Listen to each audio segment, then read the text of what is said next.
The main reason people get stuck with all these irrational worries like, oh, what if my videos don't do well? What if my friends hate me? What if I don't get a job? All these like irrational worries that you know that are probably not true. The reason people get stuck with these is they try and argue with the thought.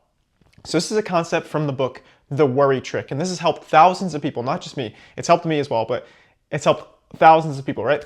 So you don't argue with the thought because you'll never win an argument with a what if thought process. So this is how the conversation goes in a lot of people's head when it comes to irrational worries. It's like, oh, what if I left the stove on? Well, I probably didn't leave the stove on because I almost always turn it off. Yeah, but what if you left it on? Then your house would burn down. But it's like, well, I know I left the stove on. I took a picture of it before I left. Yeah, but what if you bumped into the stove? What if you bumped into the knob after you took the picture? Do you see how you would never win this argument? Even if you had a picture of you literally doing the act, you have as much proof as you possibly could have in that moment, you still wouldn't win the argument because there's still like somewhat of a chance. There's a non-zero chance. Of course, it's infinitely small that you left the stove on, that you bumped into the stove and you forgot. There's still like a non-zero chance. So you'll never win this argument. So if you're dealing with these irrational thoughts, irrational worries, you don't argue with them. What you do is, and it's gonna sound stupid, you humor them. So think of it like a stand-up comedian. So I sometimes do stand-up comedy, right? Like if I had a heckler at a comedy show, I wouldn't argue with them. I wouldn't get into like a rational argument. No, I would just kind of like mock them in some way or be kind of playful with what they're saying. So I'll give you an example. If you're like, what if I left the stove on? You could just be like, oh, what if I left the stove on? And then you just keep doing what you're doing. You have to like kind of mock it in your head. Because if you do that, then you don't get into this argument like, oh, what if I left the stove on? Oh, I probably did. Because that part of your brain is not rational. It's just thinking of every possible scenario. It's not thinking of the likely outcome. It's just thinking of what could happen. So it's not like this super logical thing. It's just calculating one tragic possibility. Like the point of your amygdala, that the part of your brain that produces this anxiety, these worries, is to keep you safe.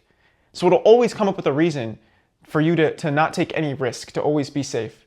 But if you live like that, then you'll come back home checking your stove 20 times a day and you'll never leave your house.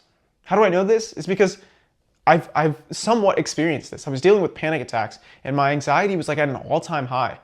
But because I just read this book and I learned what anxiety is and like how to actually deal with it and how a little bit of how like the brain works, I was able to overcome this. And the one book that helped me the most is this book, The Worry Trick. So if you feel like that, what you have to do is you just acknowledge that you're having an irrational thought. And the way to determine if it's an irrational thought is it truthful and is it helpful? So if it's not truthful or helpful, then it's irrational. It's not going to help you, right? It's not going to be something that's going to benefit you in the real world. So if you have thoughts like that, then you can kind of just mock them and continue doing what you're doing. And the more that you just kind of learn this skill of letting these thoughts not control your actions, the less you have of them. So if you just keep going with that, then you have less of those thoughts. So it's like you kind of train your brain to know how to handle them, and then your brain just kind of filters them out a little bit, little by little, the more you just act on your true desires. And I'm not a therapist. If it gets to a point where it's like really debilitating, obviously go to therapy. And the next step is to gratitude journal. So just write down 3 things you're grateful for each day and why. And I haven't been doing this lately, and this should be a sign for me to do it. But when I was really dealing with these issues, that was like my main priority, is journaling as much as I could and learning how to deal with the negative thoughts. So just journal about the things you're grateful for. And you also want to be very honest with yourself for all of these things. Because if you're not honest with yourself, then the advice won't work. Your decisions will be based on lies. And if your decisions are based on lies, then you'll kind of like act out lies. And if you act out lies, then your life won't improve in a way that's meaningful to you. Because you have to be honest with like what the next step is, what fears to face, and the person you want to become. So make sure as you're doing any of these things, you're maintaining your own honesty, your own integrity. So first step, learn how to deal with the negative thoughts, which you humor the thoughts. Second, gratitude journal as you're doing both of these things. Make sure you're being honest with yourself. And lastly, another way to deal with like these worrisome thoughts is to write about them in as much detail as possible. So this is also from the book, The Worry Trick, but basically you don't want to do this right in the morning or right at night. You want to do this around like mid-afternoon when you have like a break, right? And not right after a meal, because you don't want to create the habit of negative thoughts like right after a meal, right in the morning or right at night. But let's say like mid-afternoon, like 4 p.m., that's when I was doing it. You write down your worries in as much detail as possible. So next time you have a worry, you could be like, oh no, I'll face this in tomorrow's let it out session. That's what I was calling it, the let it out session, my daily let it out session. And if you face these thoughts, then when you get the thought like in the middle of the day, you could just be like, oh, I'll face this when I have my session at 4 p.m. So this way you're not thinking about your irrational worries all of the time. You're only thinking about it for a select period of time. But this only works if you actually do it, if you actually put in the time to write about your worries in as much detail as you can.